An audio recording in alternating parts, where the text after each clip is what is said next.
다 같이 사도신경으로 우리의 신앙을 함께 고백하시겠습니다. 나는 전능하신 아버지 하나님, 천지의 창조주를 믿습니다. 나는 그의 유일하신 아들, 우리 주 예수 그리스도를 믿습니다. 그는 성령으로 잉태되어 동정녀 마리아에게서 나시고 본디오 빌라도에게 고난을 받아 십자가에 못 박혀 죽으시고 장사된 지 사흘 만에 죽은 자 가운데서 다시 살아나셨으며 하늘에 오르시어 전능하신 아버지 하나님 우편에 앉아 계시다가 거기로부터 살아있는 자와 죽은 자를 심판하러 오십니다. 나는 성령을 믿으며 거룩한 공교회와 성도의 교제와 죄를 용서받는 것과 몸의 부활과 영생을 믿습니다. 아멘. 다 같이 찬송가 31장 찬양하라 복되신 구세주 예수 함께 찬송하시겠습니다.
오늘 우리에게 주시는 하나님의 말씀은 신약성경 야고보서 1장 1절에서 4절까지의 말씀입니다.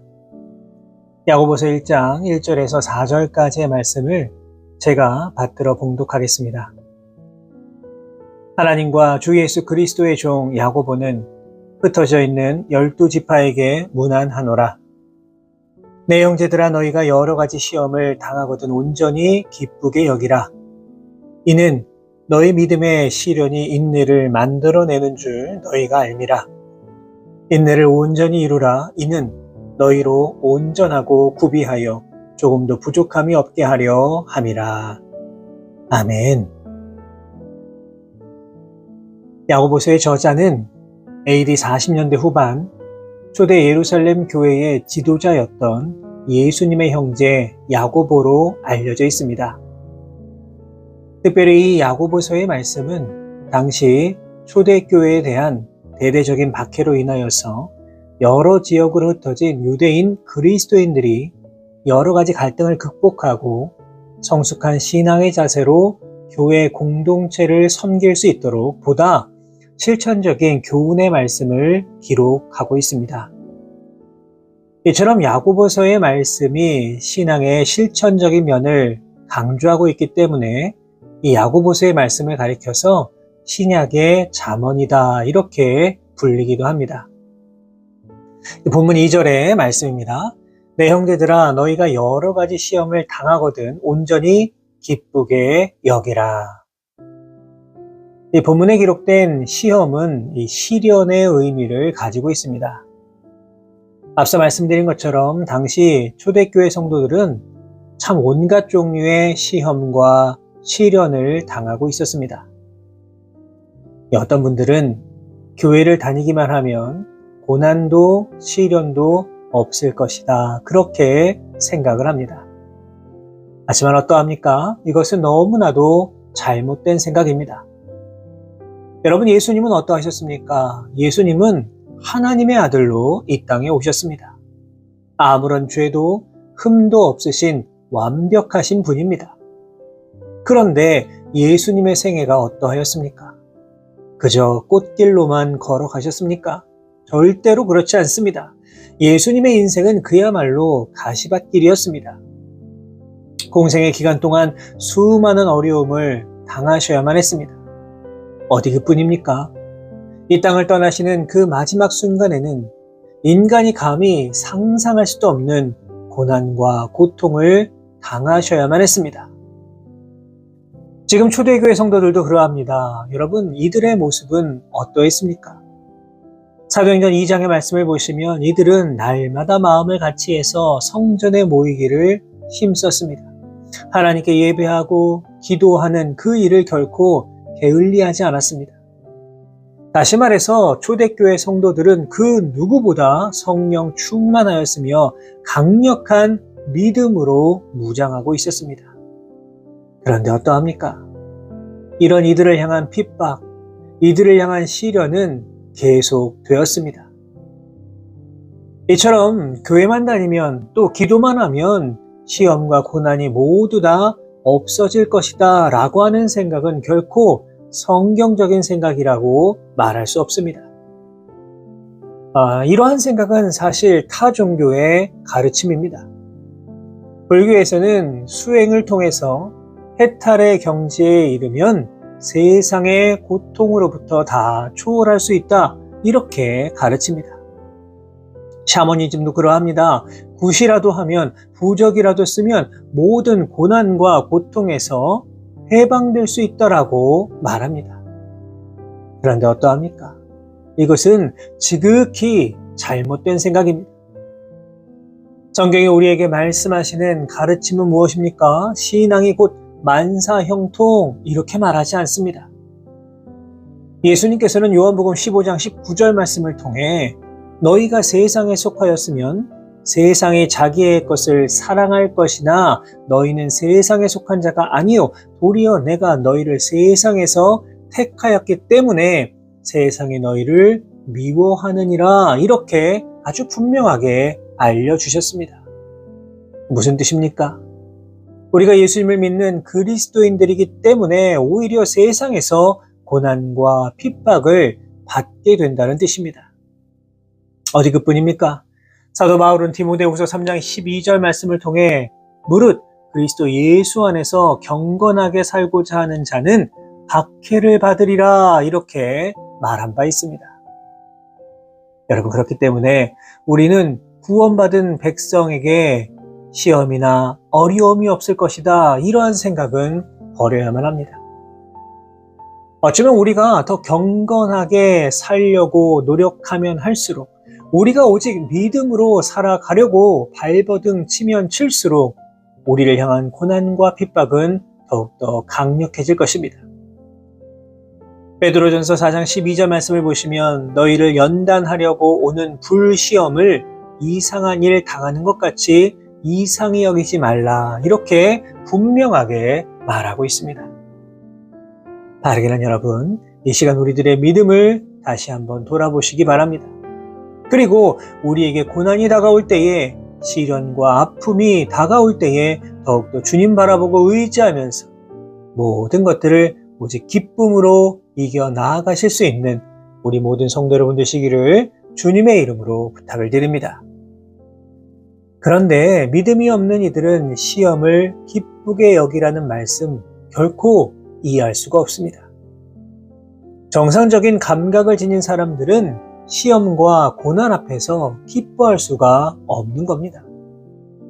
그러나 야고보는 기쁘게, 그것도 온전히 기쁘게 여기라 이렇게 말하고 있습니다. 여러분, 이 말씀에 담긴 진정한 의미는 과연 무엇일까요? 바로 이 기쁨의 의미가 본문 3절과 4절에 기록되어 있습니다. 이는 너의 믿음의 시련이 인내를 만들어내는 줄 너희가 알미라. 인내를 온전히 이루라. 이는 너희로 온전하고 구비하여 조금도 부족함이 없게 하려 함이라. 아멘.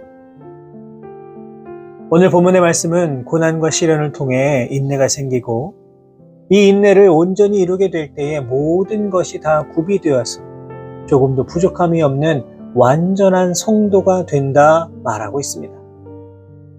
다시 말해서 우리에게 허락하신 고난과 시련이 우리에게 결코 무익한 것이 아니고 오히려 이것이 온전한 성도로 성화되어 가기 위한 필수적인 과정이라고 하는 겁니다. 사도 바울은 바로 이러한 관점에서 로마서 5장 3절과 4절 말씀을 통해 우리가 환난 중에도 즐거워하나니 이는 환난은 인내를, 인내는 연단을, 연단은 소망을 이루는 줄 알미로다 라고 이 성화의 과정을 말한 바 있습니다. 여러분, 이것이 바로 시험과 시련과 환난 속에서도 우리가 기뻐할 수 있는 이유입니다. 여러분 아시는 것처럼 아무리 값비싼 금이나 은도, 불순물을 제거하는 그 연단의 과정이 없으면 결코 그 가치를 인정받을 수가 없습니다. 이 시간 우리가 고난과 시련의 과정을 통해야 진정한 성도로 성화되어 갈 수 있다라고 하는 것을 다시 한번 기억하실 수 있기를 바랍니다. 성경 인물 가운데 야곱과 모세를 한번 떠올려 봅니다. 야곱은 아버지와 형까지 속여가면서 장자의 복을 받으려고 한 욕심이 많은 사람이었습니다. 여러분, 그런데 그 이후에 그의 인생이 어떠했습니까? 그는 먼 훗날 바로왕 앞에서 자신을 소개할 때에 자신의 인생을 돌아보면서 참으로 험악한 세월을 보내었다 이렇게 고백한 바 있습니다. 그러나 그의 인생 마지막에는 여호와여 나는 주의 구원을 기다리나이다 라고 고백하며 하나님만 바라보는 존재로 변화되었음을 볼 수가 있습니다. 모세도 그랬습니다. 젊은 시절에는 사람을 때려서 죽일 정도로 정말 혈기왕성한 사람이었습니다. 불같은 성격을 지닌 사람이었습니다. 그러나 그가 40년 광야에서 연단받은 이후에 그가 어떻게 변화되었습니까? 민수기 12장 3절 말씀을 보시면 이 사람 모세는 온유함이 지면의 모든 사람보다 더하더라 이렇게 소개되어 있습니다. 그야말로 성화된 인생으로 완전히 변화된 것입니다.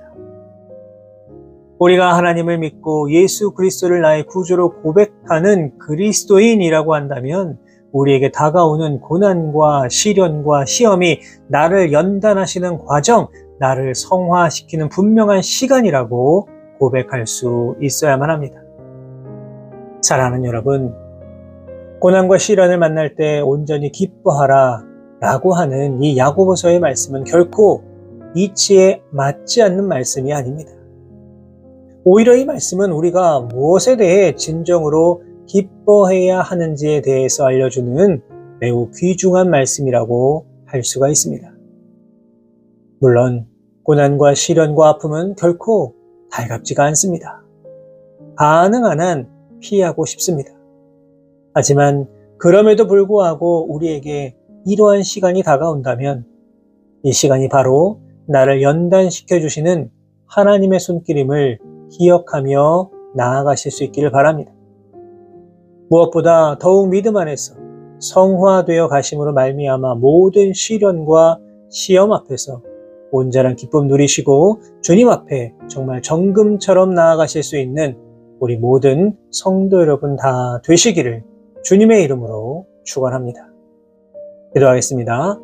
하나님 감사합니다. 우리를 사랑하셔서 복된 새날 허락하여 주시고 주님 주신 소중한 생명으로 이 땅을 살아갈 수 있도록 인도해 주신 것 감사를 드립니다. 모든 것이 하나님의 은혜임을 언제나 잊지 않고 살아가는 우리 모두가 되게 하여 주옵소서. 이 시간 주신 말씀을 통해서 우리의 모습, 우리의 믿음, 우리의 삶을 돌아볼 수 있도록 인도하여 주신 은혜에 감사를 드립니다. 혹시라도 끊이지 않고 찾아오는 여러 어려움과 아픔 속에서 하나님을 떠나려고 하였던 연약한 모습은 없었는지요? 바라고 원하오니 이런 마음이 있었다면 다 용서해 주시고 이제 모든 환난과 시련 앞에서도 우리의 믿음이 흔들리지 아니하고 모든 것들이 나를 완전하게 성화시켜 주시기 위한 분명한 시간임을 기억할 수 있도록 인도하여 주옵소서. 그리하여서 이제 어떤 시련 앞에서도 시험 앞에서도 하나님의 뜻을 기억하며 온전히 기뻐하며 나아갈 수 있도록 인도해 주시고 분명하게 연단받아서 주님 오실 그때의 정금처럼 주님 앞에 나아갈 수 있는 우리 모두가 되게 하여 주옵소서. 오늘도 우리와 온전히 동행하여 주실 것을 믿사오며 거룩하신 예수 그리스도의 이름으로 기도하옵나이다. 아멘.